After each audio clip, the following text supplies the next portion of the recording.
مسكدله نيكتتا ني أنك حسا أمودر عفر ينتك جحلو السلامة نكسين تافينام دانكالي هنجت إيا برنامج ألنكوي نيكتتا نملاي مسكدلوكسين أرحبسنام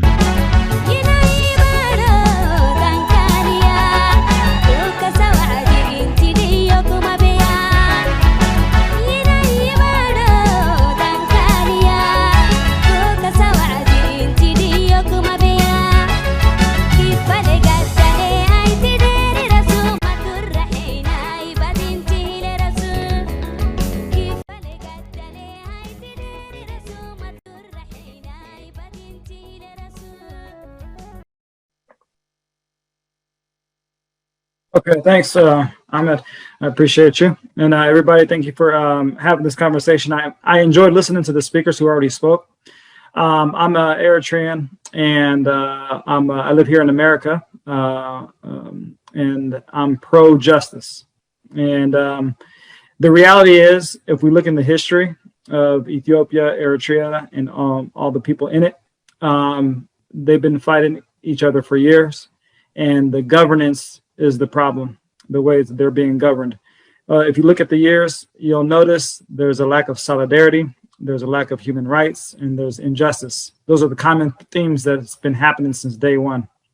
And so the external forces and so forth, they're able to take advantage of that. That's why you see colonialism. That's why you see outside influences. That's the reality. There's no way around it. So the solution is solidarity and respect and justice. So, but what does that mean? So it starts from the core, right? Respecting human rights is critical. Respecting indigenous rights is critical. No matter who's doing the governing, if they don't respect human rights or indigenous rights, expect there to be chaos, expect there to be war. But when you respect human rights and indigenous rights, what ends up happening is policies are created that benefits education, that benefits economy, that benefits everything. So for the future of Ethiopia's constitution and so forth, I definitely foresee something along the lines of a constitutional decentralized federal system that must respect human rights and indigenous rights, which means what? Which means self-determination is part of a right, meaning you can govern yourself. And then also religious rights is a right. Some people don't have a religion.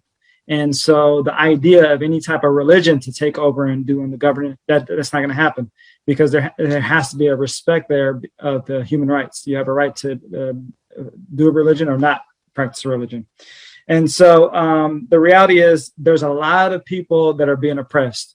Afar, Kunama, Iro, and the ethnicities inside Ethiopia, there's a lot of them being oppressed. And because the reality is the governance, the thing that's governing is not respecting that. So that's what we need to push for. In terms of Eritrea, population of 4 or 5 million, the population, a census hasn't been done clearly, right? But I just want to make it very clear. In 1776, America had a revolution. America was created. At that time, the population was 2.5 million. And then in 1787, 88, Constitution was formed. At that time, the population was around 4 million, 3.9 million. So the idea of a country, a nation not being able to form a constitution is false. A constitution can definitely be created, and it can definitely govern people. But the key is the practice has to match the paper. It can't just be words. It can't just be paper. It has to match the paper. The behavior has to match respecting human rights. Therefore, when minorities are protected, you have a better solidarity among the majority. And then remember, these populations are going to evolve. People are going to have children. They're going to grow. So one day a minority might be a majority. The idea is not necessarily the numbers of people that are being born. The idea is, are the rights being protected? Are people having the right for education, the right for peace, the right for freedom of speech, right for press, right for religion? Are they being protected? Right to vote, are they being protected? If the answer is no, expect there to be a problem. If the answer is yes, expect there to be a result of peace. Expect there to be peace. And then expect there to be growth. And then the one question I want to leave everybody with is important.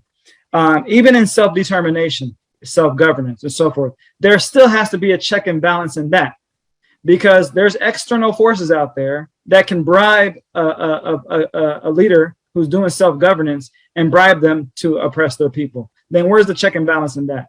So my point is, and even in self-governance, you have to have a check and balance. That's the critical thing. And then we have the benefit here to be a diaspora here in America, Canada, Europe, and we get to see it function.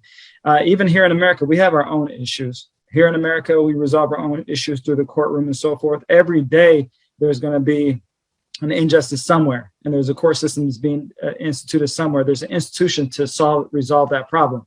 People are wrongfully arrested and so forth, wrongfully in jail and so forth. But guess what? When it's discovered and when it's fought for, there's restitution. There's for that. They compensate for the wrongdoing. That's the reality of it.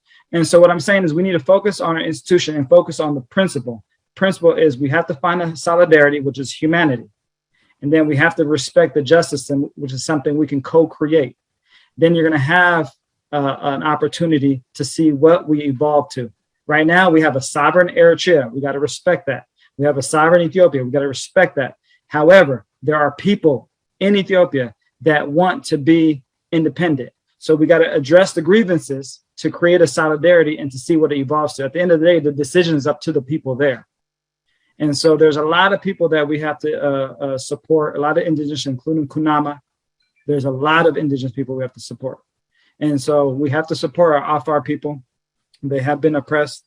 At the same time, we have to support our Tigray people. They are currently being genocided on and bombed on. That's the reality of the situation, and that needs to end. And so that's what I wanted to emphasize. I hope I hit all the key points, but I'm a firm believer in decentralized governance, federalist governance, not based on ethnicity, but based off of self-determination, but based off of what the people want on the ground.